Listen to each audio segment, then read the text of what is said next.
What up, what up, what up? Welcome into another edition of Green with Envy. As always, this is your boy Will. We're checking in. How you doing? How you living? Joining me today on what is a brisk morning out here in Austin, Texas. We got the three-man weave, and first up, my best friend, co-host, and the coach of our podcast, and my beanie brother this morning, the one and only Greg Manakis. How you doing, man? Brown may have gotten away with a push-off, and Adebayo gets it from behind. Here comes Butler the other way. Across, and White blocked it. That's how I'm doing, bro. Shout out to Derrick White. Oh, my God. Those blocks on Jimmy Butler. I've watched that play and all the plays Derrick White made in the Heat game at least 20 times each. Yeah, my guess for the rest of the show is that will be a recurring theme that you'll be hearing and seeing, depending if you're watching us on YouTube. Many more highlights of Derrick White putting the blocks on Jimmy Butler. Definitely something else that we're going to have on this podcast. And then, of course, to round out the three-man weave, we have our podcasting cousin from across the pond, the leader of the Taylor gang, the one and only. It's Adam Taylor. How you doing, buddy? Yeah, I'm good, man. I'm good. I'm not Derrick White, chase down block good, but Rob Williams mid-range jump shot for Portland good. Like, I'm all right, man. I'm all right. It's shit here too, so you know, I'm chilly just like you. Dude, normally you're the one in the beanie. Yeah, dude, I just could not be bothered to find one. Do you know what? I should have something. If we were all doing hats, there you go. I got a hat now. We're all good. It's not a beanie, but. If they had the Beanie Babies back in the day, I guess we'd be the Beanie Bros. I mean, if I wanted a beanie, I'd have to leave the room and go to my other hat supply. You're good. I don't think it's that quite that important for our wardrobe here, but yeah, the three, what would be? So the Beanie Bros, the three weave beanies, three beanie. I don't know if either one of those is great, but it was something we'll have to. I guarantee there's going to be a comment now saying the beanie weenies. Like, it's just going to happen. Oh man, that's the name we want to avoid for sure. That is definitely the name that we want to avoid. But, yeah. It's exciting to hang out with you guys here today. It's an early morning recording for Greg and I, late afternoon, early evening for you, I believe, Adam. Something like that. Early afternoon recording for you. But how was your guys' weekend? Let's just start there. Adam, how was your weekend, man? Yeah, I've been grinding, dude. So I was sick earlier this month. I work on bonus structures. So if you get X amount of stuff done, you earn X amount in that. So I've just been chasing like my normal monthly salary always. So like yesterday I did 20 articles. I started at 9. How them fingers feeling, man, with all that type? Dude, I got carpal tunnel, dude. I started at 9 a.m. I finished at 11 p.m. And then it's like, that's today as well. And then I'll be good, dude. Then I'll be good. You know, I went to watch some wrestling on Friday. Sent you guys one clip. That was I enjoyed that clip. What was that they stuck in our guy? We'll tweet this clip out, or at least Adam will. What did they put in my guy's head right there? What the hell was happening in that clip? So that was barbecue skewers. You know what you use when you make like a shish kebab? Yeah. That's kind of what I thought it was, but I wasn't 100% positive. Yeah, so it was like a fistful of barbecue skewers, and then he DDT'd the skewers further into his head, which was funny. It was dope, man. It was dope. There was a few big time wrestlers there. Got to meet one of my favorites, and then you know the event was like 4 hours long. It was almost a fire, so they had to evacuate half of us out. And then once they figured, like one of the speakers blew and it was smoking and all this shit, so they're like, "Yo, everyone got a dip." So we dipped. And then they're like, okay, it's all fixed now. You can come back. And I'm like, okay, but I'm going to sit a bit further away from where the speaker was. So if it does blow, it's not me that's getting done. That was it, man. Really. That sounds like a good weekend, though. That sounds good. How about you, Greg? How was your weekend, man? It's been Halloween weekend out here, and I've seen you on the gram hopping around. 2 days in a row.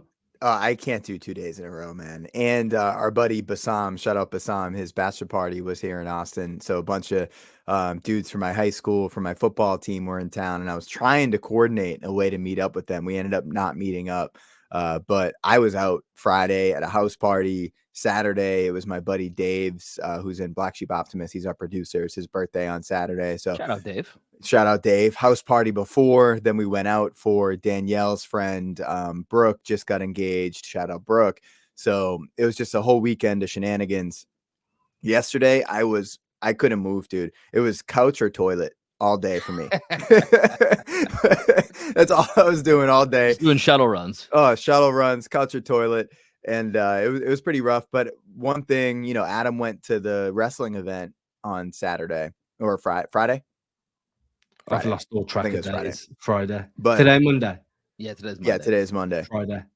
So I caught some of the Tyson Fury versus Francis Ngannou crossover boxing match on Saturday, which was like everyone thought it was just going to be, Tyson Fury smokes him. He's the best heavyweight in the last 10 years and whatnot. And Ngannou, who's the former UFC champion and left UFC, comes in and knocks down Tyson Fury in the third round. And by all accounts, won the fight. Tyson Fury ended up getting a split decision, but it was really cool. All the Jake Paul, Logan Paul, all that stuff. Like, yeah, those people are famous or whatnot, but the fights really aren't that entertaining.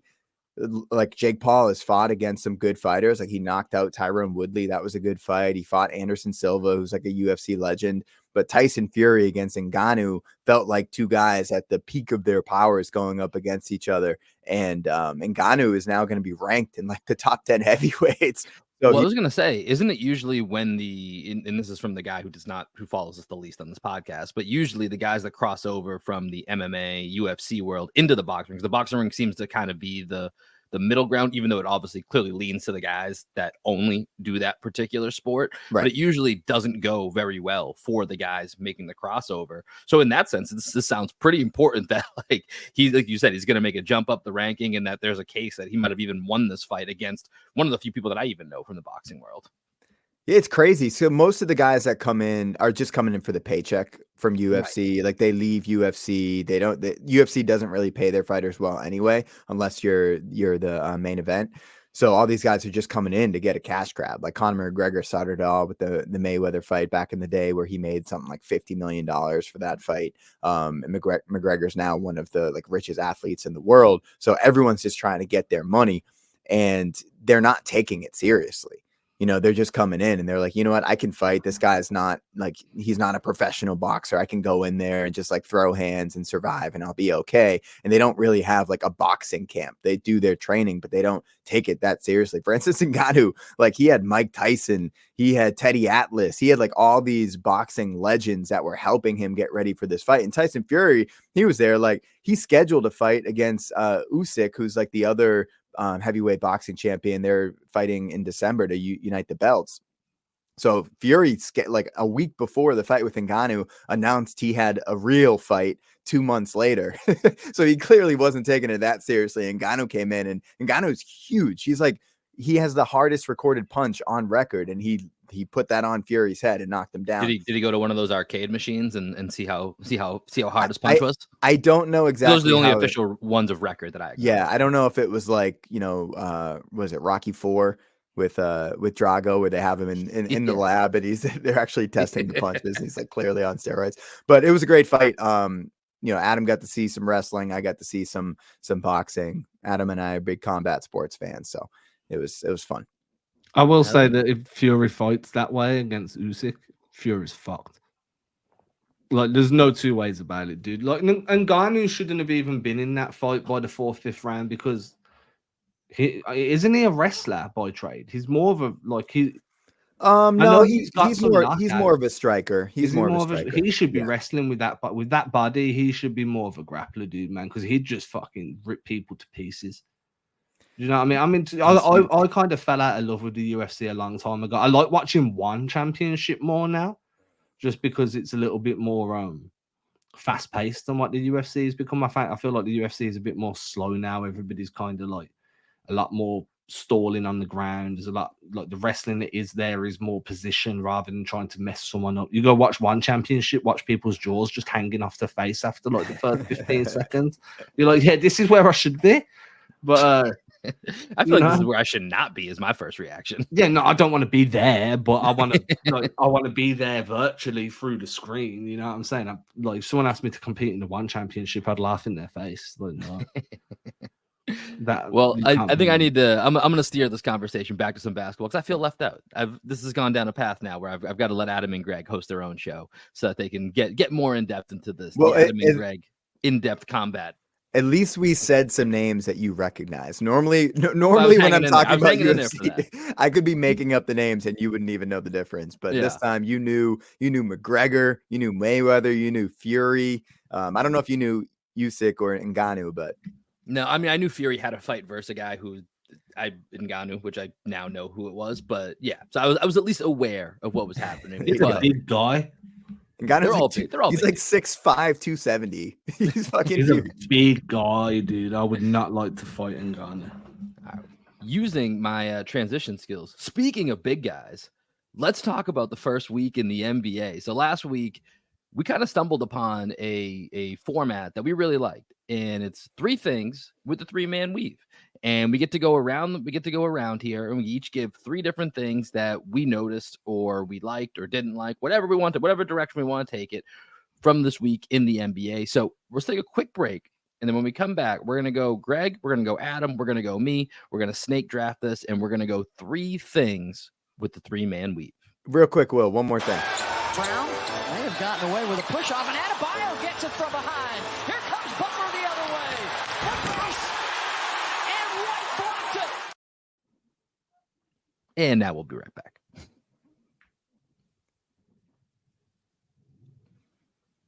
All right, 3 things with the 3-man weave. Greg, you are up first. What do you got for us? Well, I'm going to go, since you were talking about big guys and you didn't actually reference a big guy, so I'll help that transition for you. We're going to talk about Jason Tatum attempting to be a big guy by the amount of touches he's getting in the post. So first thing I want to do here, I'm just going to share my screen. I would like to show you shot plots, Jason Tatum, first 2 games. So on the left, we have Tatum versus the Knicks. On the right, we have Tatum versus the Heat. And what is the first thing that stands out to you guys? Just looking at and for those of you that are listening, go to YouTube. Follow us on YouTube. You can watch along. I'm looking at a lot of X's and O's. It's Yeah, like a lot of green, a lot of red. I will say on the second plot, there's a lot of red on that low post. Right. So early in the game, right, against the Heat, they tried to establish Tatum on the left block. Most of his touches throughout the game were on the left block. That does seem like his preferred side of the court. He was great against the Knicks around the rim. Against the Heat, he was struggling. But what I really appreciated was that early on in that game, they went to him. Tatum's first 2 attempts were in the paint off the left block. And then his first made basket against the Heat was off that wide double pin down where he came off the screen, shot it in rhythm, which is another great thing to see Tatum shooting off the catch a little bit more. He did have that one where he dribbled the ball and airballed it. He just got to let that thing go. The 3 that he's never been more wide open for in his life. Right. But I love the idea that Jason Tatum is going to be starting games, it seems like, trying to get to the basket, because that puts a lot of pressure on the defense. He can get to the line. He's not foul baiting so far this year. He's really trying to finish through contact. To mixed results. He hasn't been great around the rim through 2 games, but I think the more that we go to him in the post to start games, it's really going to settle things down. It's going to settle him down. Ideally, this is going to prevent the games where he goes 2 for 17 or 3. I think 3 for 17 is the magic number when Tatum struggles, right? So hopefully we can get Jason Tatum established in the post to start games. And I'm just liking what I'm seeing, looking at these shot plots. The fact that it's mostly 3-pointers and attempts near the rim, but it's not that he's only shooting 3s and layups, right? The Daryl Morey wet dream. They're establishing him in the mid post and in the low post, right? And they're trying, like, he could, if he wanted to, shoot some mid-range jump shots. It's just, it seems like he's trying to get to the basket using all the work that he's doing with Sam Cassell. So my first of the 3 things is that I like what I'm seeing out of Tatum, even though the results have been mixed. Yeah, and I mean, you got to give him the credit for driving the lane as well, right? Like you say, it's not just the mid post or the high post. He's attacking closeouts and not settling for like sidestep threes. He's actually like, oh, you're closing out on me, I'm going to bully my way to the rim. We've seen some bully drives from him. We've seen some nice rim finishing as well. He had that one reverse, I think it was against New York, where he kind of went up and under on Mitchell Robinson as Robinson rotated over. He's had others where he's kind of shrugged guys off and finished like with an extended arm. And then he had the one that I pointed out the other day, was like a rip and run, pulled down the rebound, went full Russell Westbrook, brought the ball up the court, saw the defense wasn't set, turned on the Jets, got straight down and finished around the rim too. So the paint touches in general and just the aggression that he's playing with are huge. I think that this is the difference that everybody's been asking to see from Tatum, is like, we know you can hit threes, but you're not the most consistent 3-point shooter. What we need you to do is build that rhythm on the interior and then stretch out. And you can see like there's less attempts from the perimeter, more green on the interior, and his points per game has been a little bit more consistent in terms of, not so much field goal percentage, but just numbers on the board. And that's just as important when you're Tatum trying to build an MVP case. Yeah, and it feels a little bit of a long game, right? The more that you're putting that pressure on the rim, the more that you're probably going to get that space on the outside when you can get those open 3-pointers, which hopefully don't go the way they went with that one shot that Greg referenced. But I think, what was the number that they said this offseason? Tatum put on 8 pounds, 10 pounds, 12 pounds of muscle, whatever it was. It feels like he's definitely making it an emphasis early on in the season to use that both on the boards and as well as just kind of getting in the lane. And Greg, I think what you were talking about earlier about some of his touches in the low post where he's not necessarily foul hunting, but he is initiating contact. He's going for the contact, and he's going for, rather than just hoping to get that foul call. And this is something I think you and I have talked about, over the last couple of years, is that the guys that tend to get rewarded are the ones that, like Jimmy Butler, are trying to score. They're trying to get contact, but they're trying to score. They're not just trying to bait. They're actually trying to make the basket as well, rather than just try to, whether it's trick the ref or flail away and try to create that, that illusion of more contact than really there was. And he's just being physical. And I think, him going to some quick moves in the low post, directly getting into his shots, some of the rip throughs that we've seen, I'm with both of you. I think it's extremely encouraging. And I think it kind of adds to that shot variance that Joe Mazzulla talked about, which I think we might get into here with some of our other 3 things that we have going on. So with that, Adam, let's go over to you for your first 3 things. You're on mute, my guy. I made the screen go back to 3 people. I think for me, I'm going to start. Number 1's going to be Porzingis, right? It's got to be. We spoke about Tatum getting to the rim, doing more work in the mid post. A big part of that. Are you guys still there? Yep. Oh, yeah, we're still here. We're here. Can you hear us, Adam? Having some technical difficulties. I think he's frozen on my end. Yo, can you see me now? Yeah. Yeah, you're good. Okay, cool. Sorry. So we spoke about Tatum in the post. We spoke about him getting to the rim, but a big part of that's been having Porzingis on the perimeter. The versatility that he's brought, right, as a screener, he's running a lot of flip actions. So he set one. Well, I call them flip actions, but a flip action is technically where you go from one side of the court to the other with a screen. So I should say he's flipping his screens more. He's like setting one screen, then flipping the screen angle. So you kind of getting the option which way to take a defender. And then sometimes he's rolling and he's giving you an entry pass option. Sometimes he's popping and he's giving you a legitimate 3-point shot option. The floor's spaced out like dramatically with him on the floor. Teams are still choosing to double, but they're doing it knowing that there's going to be a scramble if the ball gets passed. And that's kind of with everybody, right? Like you double onto Tatum and you double off of Brown, well, there's going to be a scramble. You double onto Tatum and you double off of Porzingis, there's going to be a scramble. It's just kind of a pick your poison. But I think Porzingis has been like a really big enabling force for Tatum in terms of being able to get downhill. Same with Brown, same with Derrick White and Drew, to be honest. And then defensively, his rim protection and rim deterrence have both been really important parts for what the Celtics have been doing with him in drop. I also like the fact that he's not shying away from the physicality. I just think he's going to be a really good pickup. Honestly, he's the first thing I like so far after the first 2 games is the fact that Porzingis is in the lineup. And we need to share that photograph of him at Disneyland. One of the notes I have down here for something I was going to share, it's just a very simple line. Everything is I'm better going to upload it here. KP has made life easy on both ends. And I really think the versatility on the offensive end, especially from his screening ability, from him popping, him rolling, and the attention that he grabs. I know Greg and I talked about this after the Knicks, during the Knicks post game, that I don't think in the last several years I've ever seen a time where Tatum, where KP set a pick for Tatum, he rolled and both of the defenders went with Kristaps Porzingis, right? They just left an MVP candidate in Jason Tatum alone. Like that just doesn't happen. So, what KP is bringing on both ends is, in one sense, it's incredibly thrilling. And on the other side, it's incredibly terrifying, because I also we're all aware of the KP injury history. So that does leave me nervous anytime he may take flight, or a couple times where he's tried to put the ball on the deck and go into the lane for a layup, and it could get a little messy down below, get a little tangled with the feet. That's always going to make me kind of, take a deep breath of caution. But when he's out there's no doubt that that's been a massive difference for this team early on in these first couple games. Yeah, when you look around the league and you see other stars, KP, the new victory photo. We retired the Uncle Al grilling the opponents, and we voted. We said, what's going to be the new victory pick this year? And Adam came up with the Porzingis at Disney World, or is it Disneyland? I don't know which one it is, but that's the new victory pick. But with Porzingis, when you look around the league, you see Bradley Beal missing time. You see Devin Booker already missing games. Joel Embiid, there were rumors of him sitting out the home opener. He ended up playing and having a great game.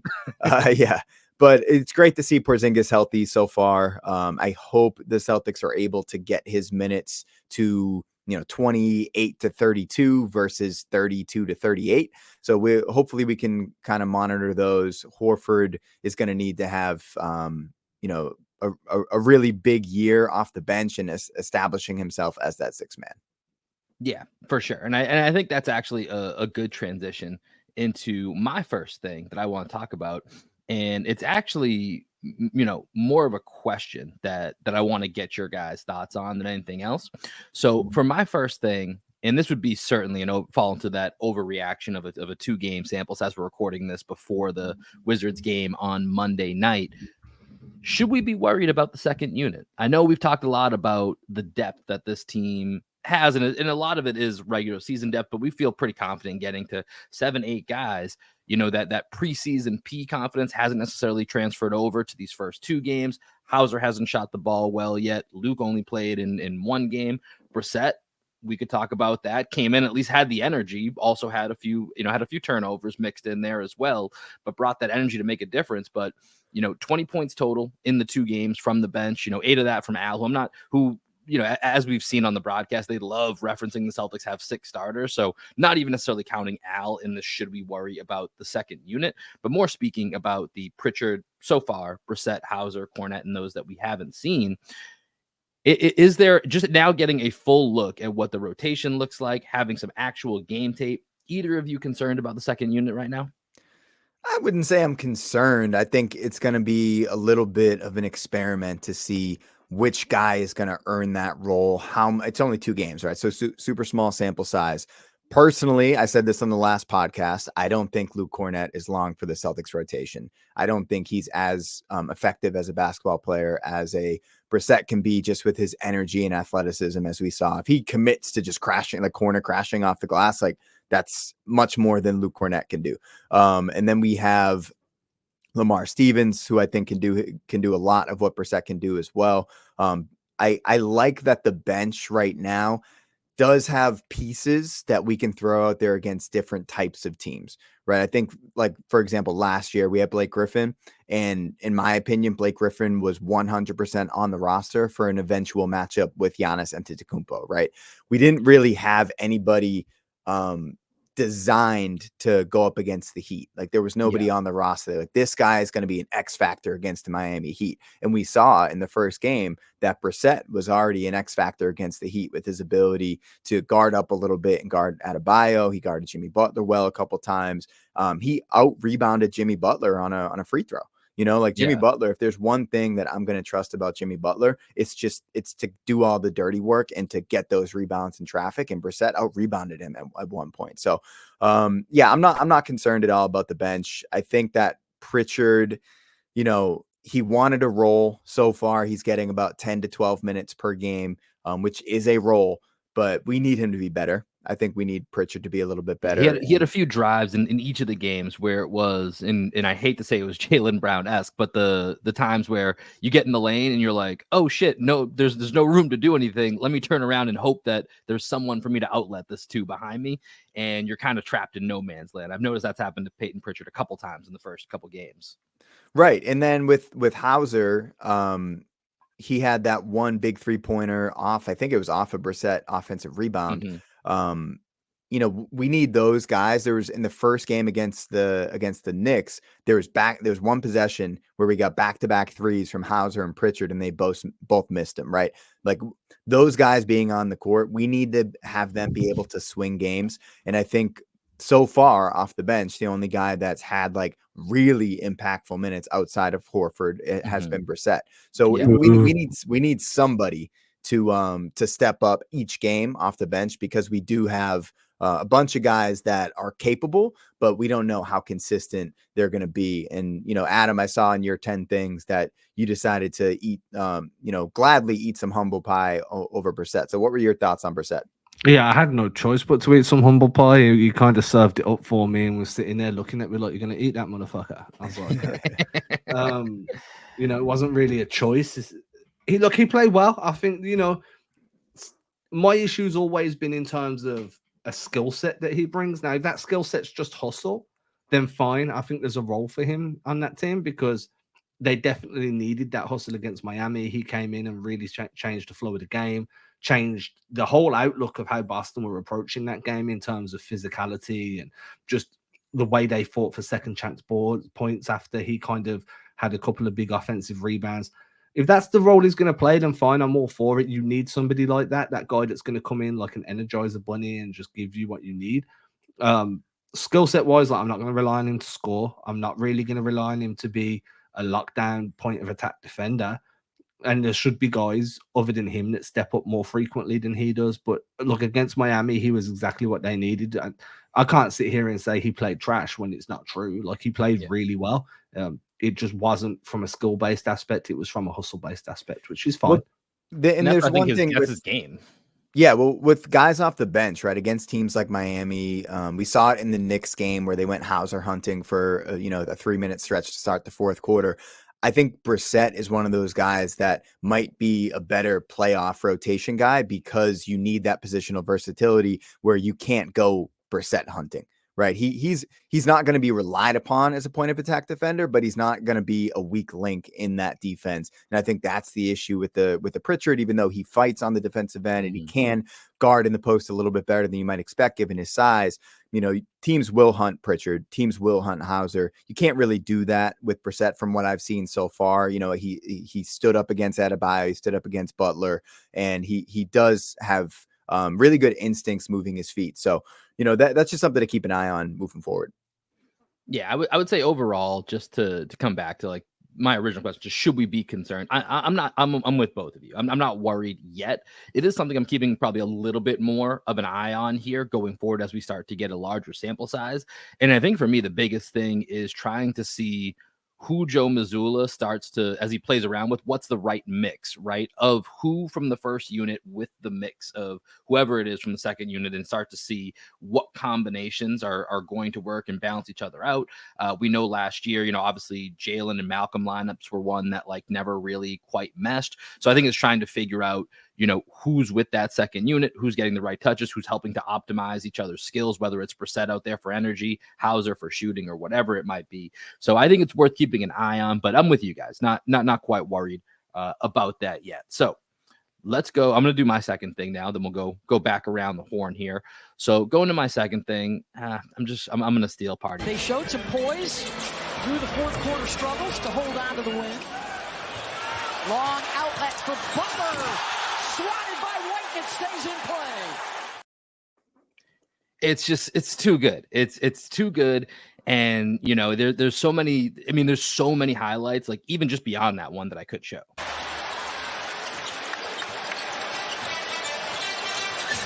White feeling it.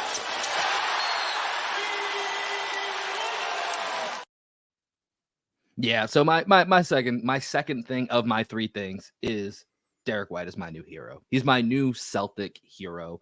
And so what I mean by this is I feel like with every team, there's always a non-star player that you just kind of love a little bit more than the rest of the guys. And that's been Al Horford for me for the last couple of years.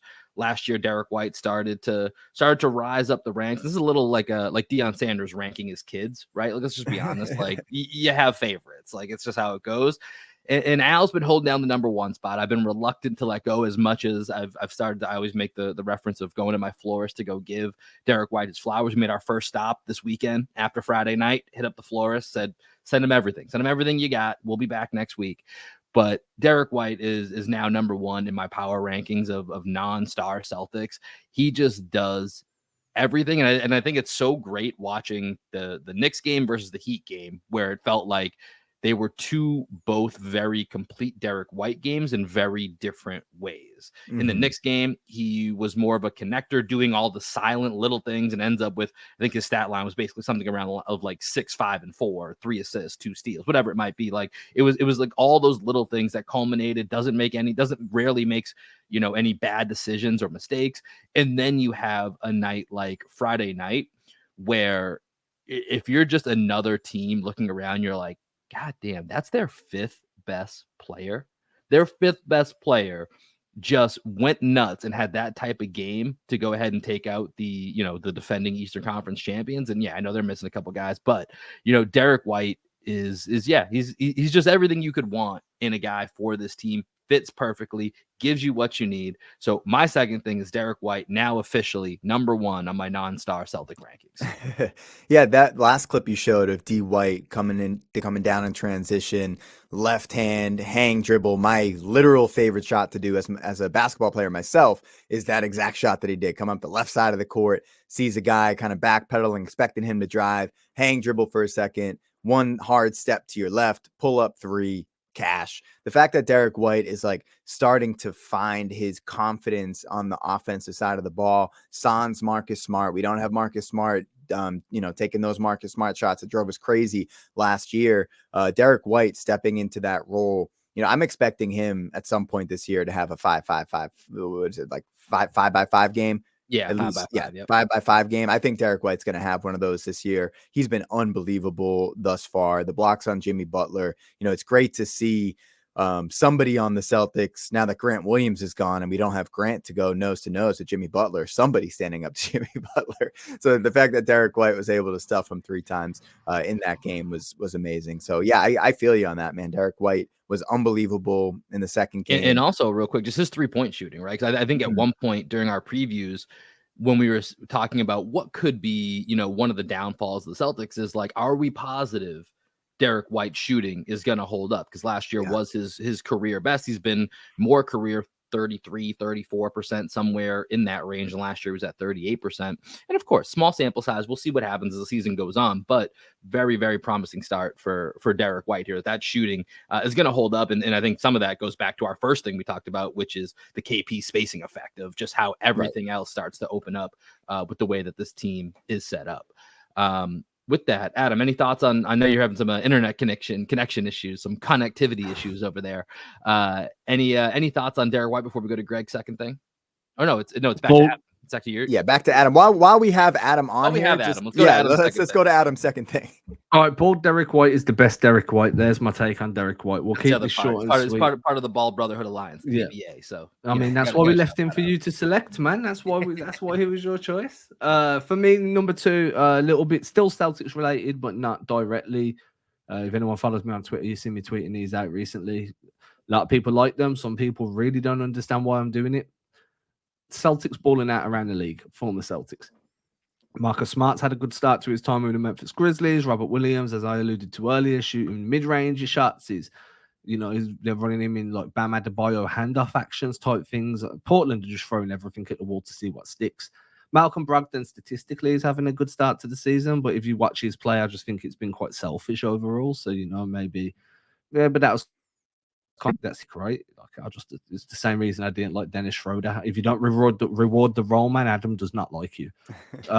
Grant Williams playing good positional basketball for Dallas. It hasn't been great, but he's had a double-digit scoring game. He's hit some threes. Aaron Nesmith signs a $33 million extension and instantly goes on Instagram and pokes fun at the Celtics. Well, Adam, I was going to say, you've been posting, what are the former Celtics up to? I know it's the guys that were on the team last year, but I want to see you start including Nesmith in there. Nesmith is the best one, man. I mean, he's put. He's the only one that has a win so far. Well, I guess Grant has a win too, but no wins for Marcus, Robert, Malcolm. I tell you, Nesmith's really improved. He wouldn't have got that if it had been like Neesmith wouldn't be the player he was now if he'd stayed in Boston. Like he needed the 100%. additional minutes he was going to get.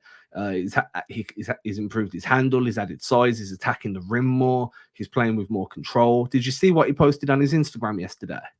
Yeah, we saw that the SpongeBob clip or the SpongeBob meme after he got traded. Yeah, with the string and the paper clips. He just got a little bit of old rope for Malcolm Brogdon. No, motherfucker, and Neesmith on the way to becoming, I don't know, an Indiana Pacers legend. Maybe not. We'll see. Jokes aside, though, yeah, he's playing well. So, yeah, just, the amount of former Danny Ainge draft picks, Boston Celtics developmentees performing well around the league. Like, that's good to see, man. It's a good indictment on the Celtics developmental system, and the type of players they produce, that they're going around the league now and starting to at least hold their own, even if it's not showing up in the win column. Yeah, and to kind of continue off of that, my second thing, I want to get Rob out of Portland. Rob does not need to be in Portland. We're only going to have so many great Rob Williams peak athleticism years. They can't be wasted in Portland on that team. I'm sorry. Somebody out there that is a contender needs to trade for Rob Williams. I know we said this as long as they're not in the East, and I know I like my life. I don't want Greg to come kill me in the middle of the night. I know I threatened to murder you guys on the last podcast if Robert Williams ended up on the Heat, but I just think Rob needs to get out of Portland, man. I checked in on him a couple times, and like to Adam's point, like he made the mid-range jump shot. People were kind of losing their shit about that, but there's no reason for him to be in Portland. Portland can trade him for more draft capital. There are teams around the league that could use him 100%. So that's my second thing, is that we need to get Rob out of Portland. I like the notion of him going to Golden State. They need size. They need a little bit of explosiveness on the glass. Like, they want skillful bigs. And I think Rob is what you would class as a skillful big. He can pass. He can initiate offense at the top above the break. He can be your trigger guy, where you do kind of like, right, if you shut down point one, we're going to feed it to Rob, and Rob's going to initiate action 2 or action 3. He's added that jump shot to his game now, which I think could work well in short roll offense. I think him and Chris Paul off the bench would be deadly, the amount of lobs that would just come his way. And part 2. And he'd give them a really big defensive boost alongside Draymond Green. They do have Trace Jackson-Davis there that could play at the 4 alongside Rob and really give them some physicality around the rim. If there was one Western Conference team I think Rob would thrive on, I genuinely believe it would be the Warriors. I mean, here's the scary thing, I think, about Rob moving is that who couldn't use Rob? He makes $10-11 million. And if you're utilizing him in that 20-minute bench role, or you need him to play more, barring health, of course, like, he can do that, but if you're paying $10-11 million for a guy to play 20-25 minutes, that can be as impactful as Rob is. And that's, to a degree, what we thought the plan was going to be with the Celtics going into this year, up until Drew Holiday became available, was that with Porzingis and with Horford, it's, oh man, we're just going to have Rob go nuts for 20-25 minutes a game, where, he's going to be able to roam around, blocking shots, dunking, getting alley-oops at, creating that vertical spacing. So the scary part is almost any contending team can make the case for, we need Rob, and the price. And I think this is part of what, Portland's doing, is just showcasing, like, hey, look, Rob's playing 20 minutes a game. He's healthy. So when we ask you for, 2 protected first round picks, like, that's what we want. We need you to give us that. And so I think that's the biggest thing for Portland right now, is just holding out to see how many interested buyers they're going to get. And I think as you start to see with Memphis, who starts out 0-3, they lose Steven Adams. They're bringing in Bismack Biyombo. That's a team that I, could see being like, man, once we get Ja back, we don't want to waste this. Maybe we go get Rob Williams, because Jaren Jackson needs some protection. He doesn't like being that, that lone big on the court. So there's going to be a hell of a market for Rob Williams. And for the point of my own safety, I'm a little worried just to see where he might end. Well, hey, we haven't taken our second break, right? Let's take our second break now, and then we'll come back and finish up with our final 3 things.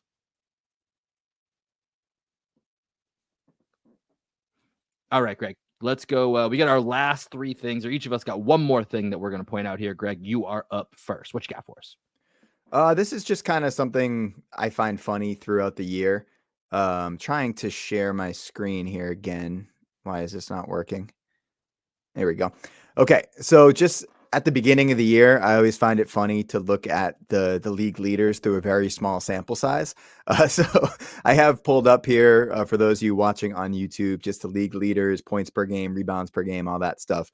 Luka Doncic, oh my God, 41 points per game so far. The Luka MVP case, it looks great. But then second in the league is Cam Thomas of the Brooklyn Nets. Cam Thomas obviously had that crazy stretch last year where I think he had like 3 straight games of 40 points. So he can score the basketball. But, to see Cam Thomas right next to Luka Doncic, like how many times in their career are you going to mention Luka Doncic and Cam Thomas in the same sentence? Probably not very many. So I think it's great just at the beginning of the year to check this stuff out. Looking around the league at these stats, is there anything else that kind of stands out to you guys? Yo, shout out to my guy, Jaylen Brown. I was big on Jaylen Brown during the season last year.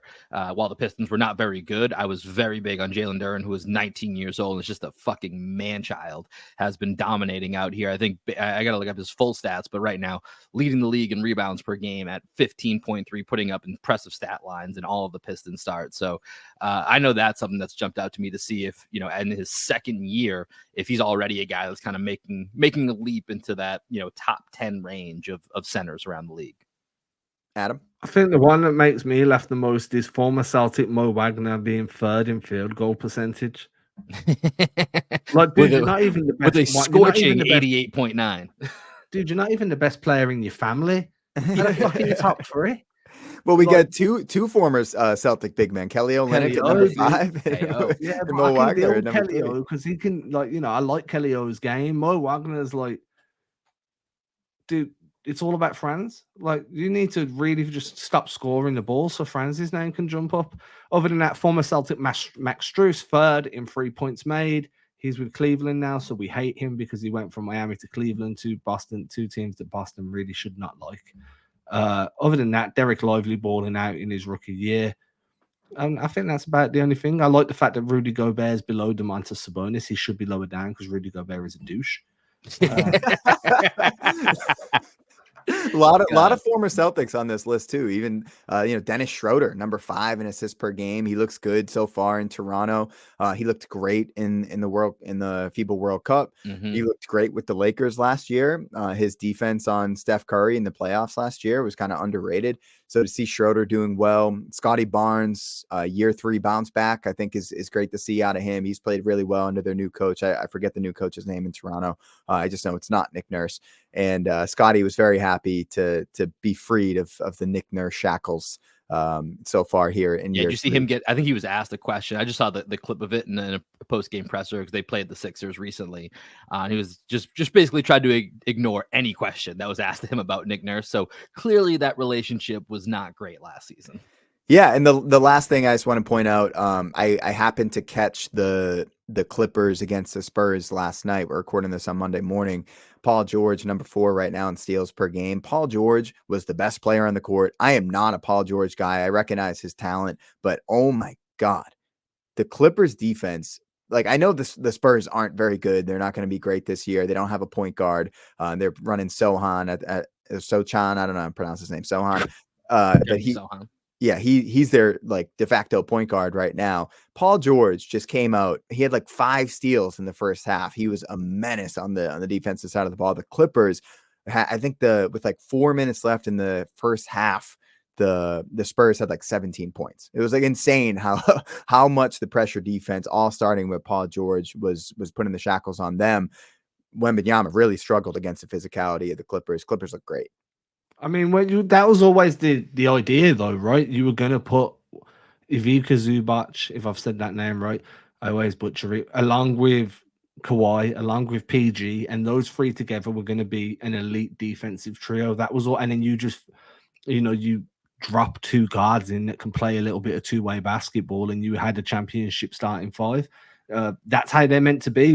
I want to give Westbrook a shout out. The first few games, he's looking like old school Westbrook, like pre-Lakers Westbrook, like good decision Westbrook. I was telling Greg before, yeah. Like, I've got to tune into some more Clippers games. But even just looking at his stat line the other night, it was 5 of 8 from the field. It was 11 points, 11 rebounds, 8 assists, like 2 turnovers. It was 2 turnovers. Exactly, that was the other part of it too.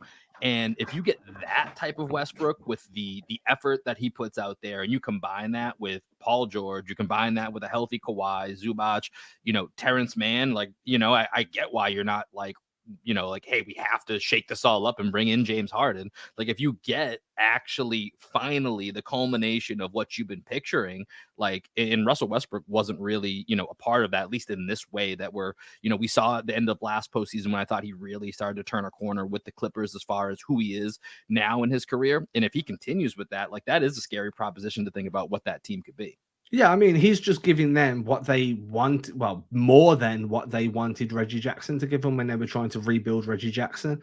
And they needed that type of lead guard because Kawhi and PG are so good at defending, attacking closeouts, hitting clutch buckets, but neither of them are really the guy you want initiating offense consistently for a game. You want the ball in their hands down the stretch in the clutch, but Westbrook just gives you that elite kind of quarterback, that can really pressure the rim, can make everything happen.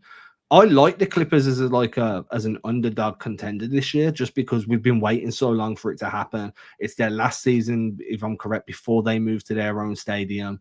Stadium with all the urinals, more urinals than you could ever dream. More urinals, but they've also got the wall, right? The wall looks sick. Yeah. But imagine like the opening ceremony for your new stadium is also raising the first banner in the franchise. You know what I mean? Like there's a lot and Kawhi is there, PG is there. There's a lot driving this, so I kind of like them as a dark horse contender in the West. Yeah, I like that. All right, Adam, let's go to your final thing. My final thing, I'm going to go with Jaylen Brown adapting to a new role. Now, first, I'm going to ask you a question. It doesn't really matter what the answer is because it doesn't change real life. Is Jaylen Brown still the number 2 guy on the Celtics? Greg, I'll let you go first because this is one of the takes you had in the preseason. I'll let you go first on this one. Yeah, I mean, I think that the short answer, yes. I think he is right now. Porzingis, I think the fact that he's able to create so much offense and so many opportunities for the Celtics just by his sheer presence on the court, his ability to screen and roll, screen and pop, all those things. I think Porzingis, if you take him off the court, I think the Celtics offense geometrically is going to change significantly. If you take Jaylen Brown off the court, I don't think it's going to change quite as much, right? So I think by the end of the year, this is my biggest take, is that Porzingis is going to be widely considered the Celtics' most important player. I don't know if we're going to call him the Celtics' second best player, but the Celtics' second most important player, I think, is going to be Porzingis by the end of the year. But I was very proud of the way that Jaylen, to your point, adapted to the new role. Game 2, big time bounce back from game 1, where he really struggled finding his voice, quote unquote, on the court. I think he was able to do that really well in game 2.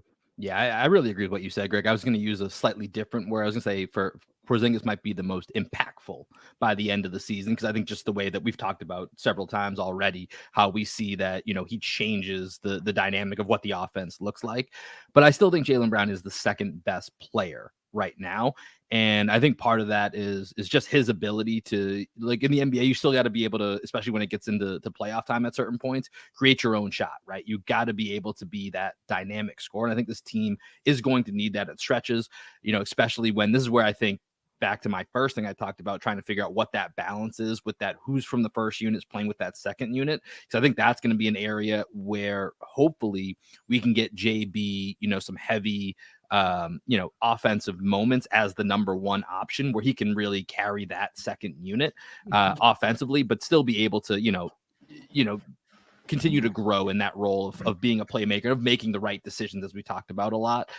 So I think he still is, but I do think this is going to be a very interesting hot button issue throughout the season for Celtics fans.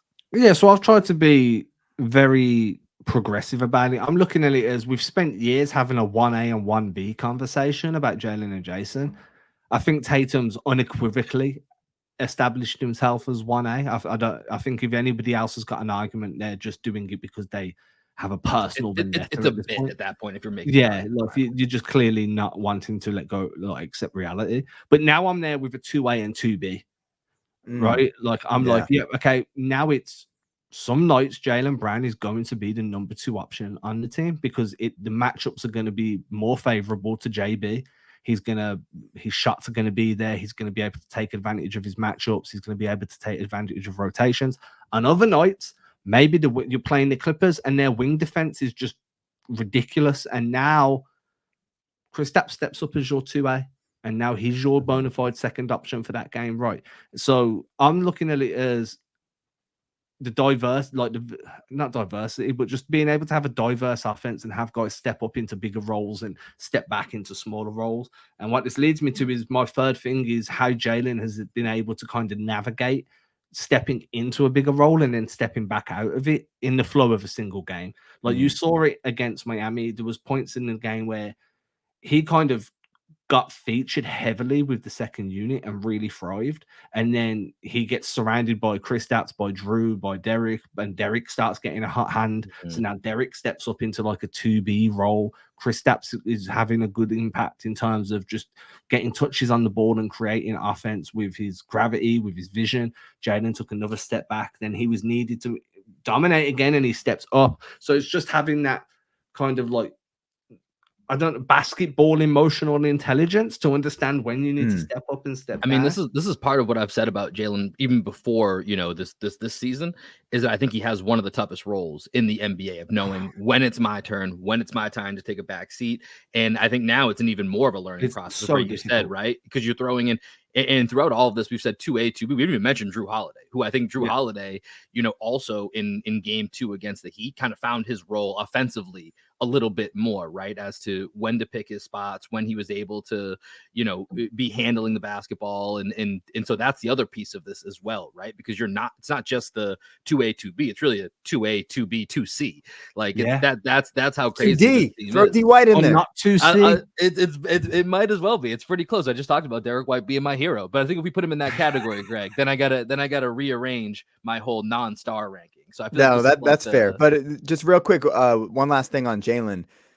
In that time in which you're not heavily featured on the offensive end, you still have to be able to be loud on the court, right? And Jaylen Brown struggled in the first quarter against the Heat, and then he started to make an impact on the boards. He was crashing the glass. He's bringing a lot of energy on the defensive end so far this year. Like he has the last focus like Jaylen does a couple times, but overall, the full court pressure we saw out of Jaylen last year against James Harden in the playoffs, like that level of intensity where he's taking it upon himself to make sure that he is one of the most physical, most aggressive defenders throughout the game, I think is really standing out to me. And Jaylen being loud without being featured, I think is going to be really important for him as well. Breaking news. Right now, breaking news. The Celtics will be without Crater for their game against the Washington Wizards tonight. That is breaking news. It is breaking news. So no looks at Big Nemi tonight against the Washington Wizards. Because he's been such a vital part of the rotation in the first 2 games. Greg mentioned it earlier though. If Luke's not going to be a part, I think he does need to get a look. Before or they just bring Rob back. I mean, hey, well, I don't know. I got to look at the rules on that, but yeah, if that's possible. That would be delightful. That would be delightful. But let me go to my last thing that I have here, and I'll keep it with the Celtics here before we wrap up. And so, throughout the preseason, Joe Mazzulla, we talked about being pretty impressed with some of his interviews that he gave with JJ Redick, some of the stuff he said to the media, like, all right, he's becoming less robotic by the day. So I'm having to rein in some of my robot jokes. And he talked a lot about, winning in different ways rather than just being, very, very rigid when it comes to the math equations of basketball. And so commonly last year, and even before that at times, the Celtics were just victims of, the new NBA of, all right, who won the 3-point line? I can probably tell you who won the game. Well, in these first 2 games, the Celtics have shot 36% from the 3-point line. Not terrible, middle of the pack, like 13th or so in the league, not bad. Their opponents have shot 46% in these first 2 games, and the Celtics are still 2-0.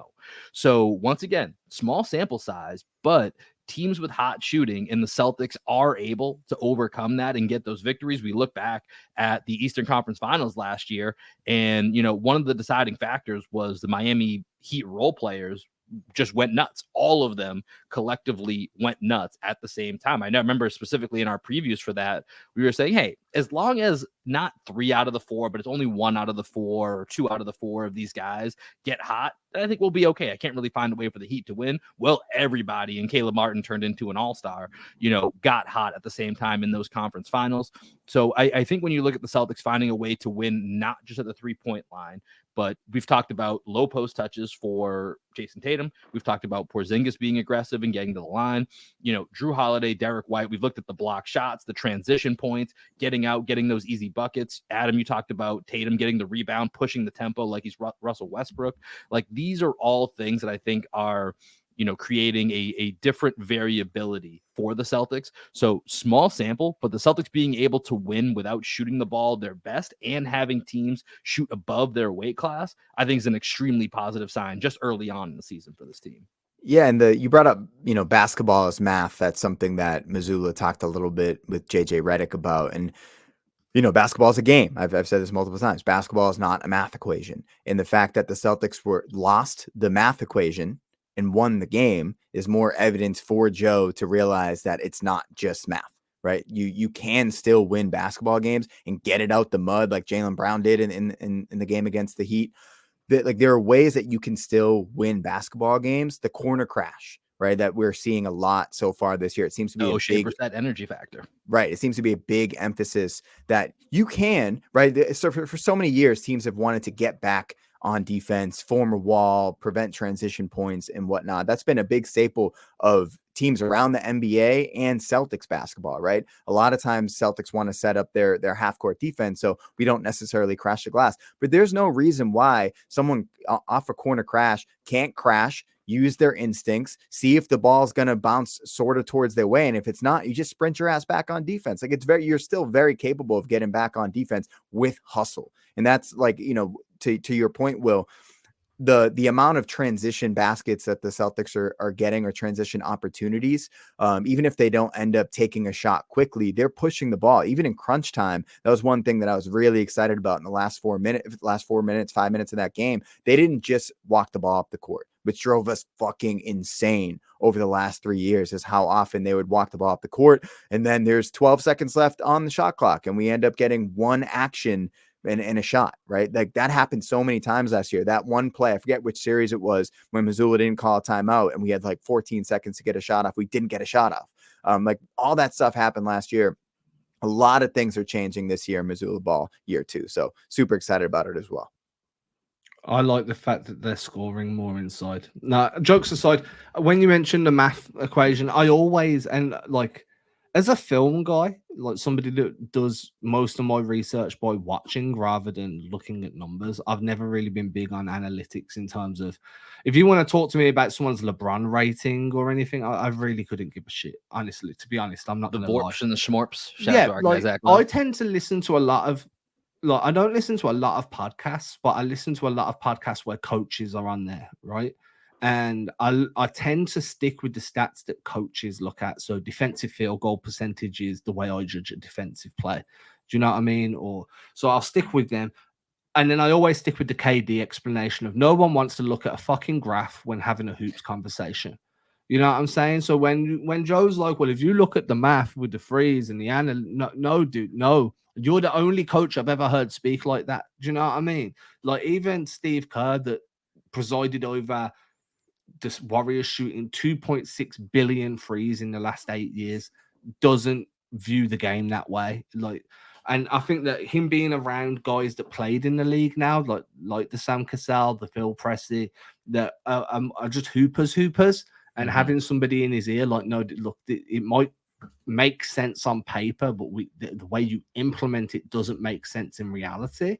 Yeah. Like, I think that's been a big factor in what we're seeing on the court right now. And I think that long term, it's going to make Joe a better coach too, because he's, as you said, he's learning now that just because it makes sense doesn't mean it's going to work out. Joe Mazzulla 2.0 so far, enjoying the upgrade that we've gotten this season from that. Before we wrap up here, because we're just about an hour here, so real quick, we'll go Greg, Adam, myself. One thing you're looking for in the Celtics Wizards game coming up tonight, for those of you listening here on the audio version, or if you're watching us on YouTube pregame. that the Celtics don't have a letdown because they're going up against the Wizards, right? We should blow the Wizards out. Last year, we talk about like compare contrast over the this year Celtics versus previous iterations of the Celtics. This is a game the Celtics would play down to the competition. So I want to see the Celtics come out and just blow them out by 40 points. I think this is our first chance of watching Porzingis play against a little bit of adversity, going back to his old team.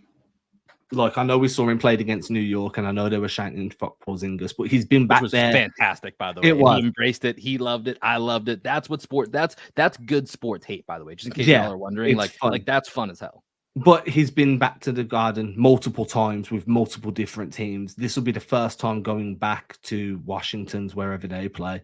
Since leaving and going there with a team where this is a trap game. So I want to see Porzingis, how he handles the lack of expectation, you know what I mean? And how he navigates that. If he comes away with 4 points, 2 blocks, and 6 fouls, then I want to have some concerns for later in the season. If he comes away with 50, 10, 7, and free and a technical for like hanging on the rim while still rubbing his toes on the court. I think, to your point, Adam, another thing to consider and kind of just like finishing what I was saying earlier is just like, this is a trap game as you described it. This is the first time this Celtics team not on national TV, right? So we'll see, because I'm assuming, right? I don't think a Celtics Wizards game is going to be on national TV. I can confirm it's not. I didn't check, but I was pretty confident. So to see how Jason Tatum plays, knowing that it's just a game in Washington, right? Tatum in the past, this is a game he would kind of check out on. There are no cameras on this game. So let's just see how the Celtics play. If we can hopefully, maybe this is the game that we get some Delano Banton minutes. Maybe this is the game that we, I don't know, is JD Davison available for this game? Like maybe we see JD Davison in this game at some point. So hopefully the Celtics blow the doors off the building. Yeah. Can I ask the last? Oh, go ahead, Adam. How did you guys watch these games before League Pass if they weren't nationally televised? I know you were in Boston, but usually there's a blackout, right? No. If you're in Boston, you just have like local cable and you just watch it that way. But what if you weren't in Boston? What if you were in Texas? It's not blacked out because but it's not nationally televised. Well, but he's saying before League Pass. Like, I mean, when we moved to Texas, we got League Pass immediately because that was our only way. So you have a cable login. Like your brother will have a login. Like my brother has a login, and I log in my brother's cable account. And so that's how you would have got around it. You would have had to have known someone in the area. Exactly. Correct. Oh, that sucks. Yeah. Right, it was not fun. It was not fun. My last thing, real quick, and then we'll wrap here. I want to see Jordan Poole in handcuffs, locked in jail by Drew Holiday and Derrick White. That's what I'm looking forward to seeing tonight. But guys, this was fun. It's Monday morning. It's Monday afternoon for Adam. I always enjoy getting together here with the three-man weave. An exciting week of basketball coming up here. So we will be checking back in. If you're looking for immediate post-game coverage of the Celtics and Wizards game, myself and Greg will hop on here. We'll be on our YouTube page. Make sure you're locked in and subscribed. We'll give you a couple of our thoughts right after the game. Greg, any final thoughts? And then as always, let us know what we're going to hear on the way out. Final thought. Let's see. Brown may have gotten away with a push off, and Adebayo gets it from behind. Here comes Butler the other way. And White blocked it. Black Sheep Optimist, get this high. Peace, everybody. Peace, y'all.